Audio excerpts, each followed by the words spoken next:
Hello bachcho, let's read out the question first. A mass m is located at the origin. A second mass is at x is equal to d. A third mass m is above the first two, so that the three masses form an equilateral triangle.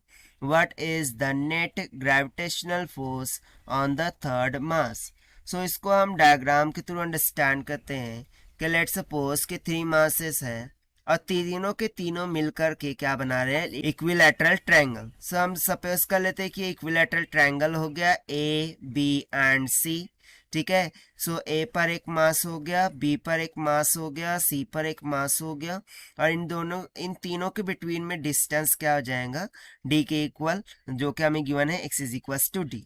सो हमें बताना है net gravitational force क्या होगा। So basically net gravitational force कुछ यहाँ पर लग रहा होगा, राइट। इसको हम मान लेते हैं एफ नेट। अब जैसे कि इक्विलैटरल ट्रायंगल है, सो ये एंगल कितना बनेगा, 60 डिग्री के इक्वल। ठीक है, सो चलिए हम स्टार्ट करते हैं सोल्यूशन से। But before of its let's talk about the key concept which we are going to use here for this question. So किसी भी दो पॉइंट मासेस के बिटवीन में ग्रेविटेशनल फोर्स का फॉर्मूला क्या हो जाता है, F is equal to G into capital M small M divided by distance between them, उसका स्क्वायर, दैट इज डी का स्क्वायर के बराबर। सो इसी फॉर्मूले का हम यहाँ पर यूज करने वाले हैं।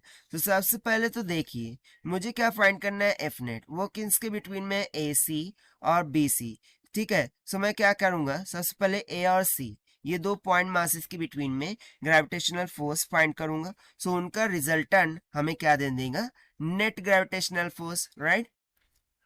सो यहाँ से एफ सी ए यदि मैं लिखूं, सो वो किसके इक्वल हो जाएगा, जी इंटू ए का मास है एम, बी पर जो मास है वो भी एम, डिवाइडेड बाय उनके बिटवीन का डिस्टेंस क्या है, डी, सो उसका स्क्वायर।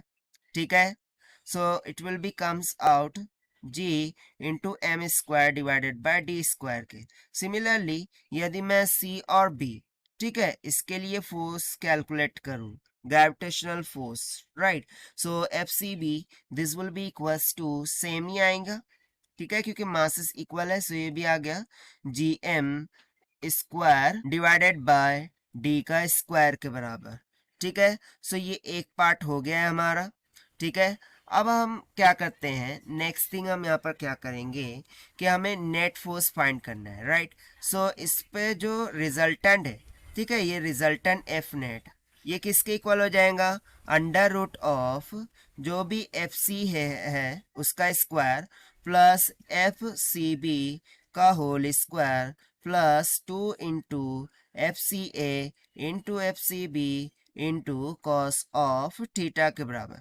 नॉट थीटा क्या है, सो बेसिकली ये थीटा ए सी और बी सी इन दोनों के बिटवीन का एंगल है। अब वो तो हमने ऑलरेडी यहाँ पर लिख के रखा है क्योंकि ये इक्विलेटरल ट्रायंगल है, सो थीटा की वैल्यू किसके इक्वल होंगी, 60 डिग्री के इक्वल। तो चलिए हम सभी के सभी वैल्यूज को यहाँ सब्स्टिट्यूट करते हैं।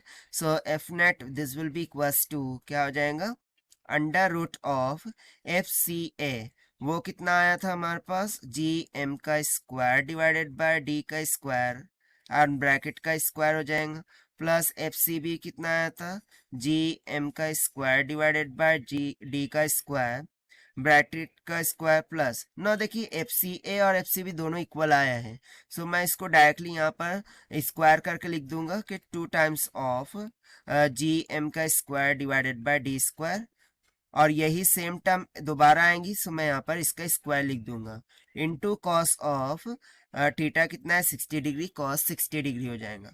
सो फर्दर सिंप्लीफाई करते हैं, so F net this will be equals to, ना देखिए यहाँ से ये टर्म, ये वाले टर्म और ये वाले टर्म तीनों सेम है, सो इसको हम डायरेक्टली कॉमन काट सकते हैं, राइट। और देखिए तीनों के स्क्वायर है, सो स्क्वायर रूट कैंसिल हो जाएंगे, सिंपली बाहर आकर क्या हो जाएगा, जी एम का स्क्वायर डिवाइडेड बाय डी का स्क्वायर। ठीक है, सो रूट में क्या क्या बच गया, सो यहाँ पर बच जाएगा 1 प्लस 1 प्लस 2 इंटू कॉस 60 कितना आता है, 1/2। सो यहाँ से देखिए ये जो 2 है ये कैंसिल हो गया, 1 प्लस 1 प्लस 1 कितना दे देगा, अंडर रूट ऑफ 3।